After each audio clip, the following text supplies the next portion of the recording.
Hi guys, ഇന്ന് നമ്മൾ ഭദ്രക്കുട്ടീനെ കൊണ്ട് ഹോസ്പിറ്റലിൽ പോവുകയാണ്. ആൾക്ക് മണ്ണിലൊക്കെ കളിക്കുമ്പോൾ ചെറിയൊരു ചൊറിച്ചിലും കാര്യങ്ങളൊക്കെ വരാറുണ്ട്. അപ്പോൾ ഞങ്ങൾ ഹോസ്പിറ്റലിൽ ചെന്നിട്ട് ചീട്ടെടുത്തിട്ടിരിക്കുക. 157 ടോക്കൺ നമ്പർ. അപ്പോൾ വെയിറ്റ് ചെയ്തുകൊണ്ട് ഇങ്ങനെ ഇരിക്കുവാണേ. അവളതൊരു ഓടി നടക്കുകയാണ് ഭദ്രക്കുട്ടി. കുറച്ച് നേരം കഴിഞ്ഞപ്പോൾ അതാ ഞാൻ നോക്കുമ്പോൾ ചാടിക്കളിക്കണം. ചാടിക്കളിച്ചതിന് ശേഷം പിന്നെ ഏകദേശം ഒരു 157 നമ്പർ ആകാറായപ്പോൾ ഞങ്ങളങ്ങ് നീങ്ങിച്ചെന്നു. ഡോക്ടറെ കണ്ടു.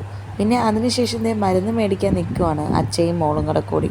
മരുന്ന് മേടിച്ചിട്ട് നടന്ന് വരുന്ന രംഗമാണ് ഇനി കാണാൻ പോകുന്നത്. ഭദ്ര ആടി തൂങ്ങിയൊക്കെയാണ് വരുന്നത്.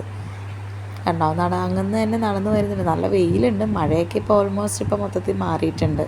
അപ്പം ഭദ്ര ഇങ്ങനെ നടന്ന് വരികയാണ്. നടന്ന് വരുമ്പോൾ പറയുന്നത് ജ്യൂസ് മേടിച്ച് തന്നെ എന്നാണ് പറയണത്. ഇപ്പം ഞങ്ങളിവിടെ കടയൊക്കെ അവധി ആയതുകൊണ്ട് ജ്യൂസ് ഇല്ല എന്നൊക്കെ പറയുന്നുണ്ട്. അപ്പോൾ പറഞ്ഞത് നമ്മൾ നമ്മുടെ വീടിൻ്റെ അടുത്തുള്ള കടയിൽ നിന്ന് ജ്യൂസും ഇതും മേടിക്കാമെന്ന് പറഞ്ഞിട്ട് അങ്ങനെ പോവുകയാണേ. വീടിൻ്റെ അടുത്തൊരു ചെറിയൊരു കടയുണ്ട്, ആശ ചേച്ചിയുടെ കട. അവിടെ നിന്ന് ഭദ്ര ഒരു ലേസും ഒരു ബിങ്കോയും മേടിച്ചു, ഒരു ടാങ്കും മേടിച്ചു.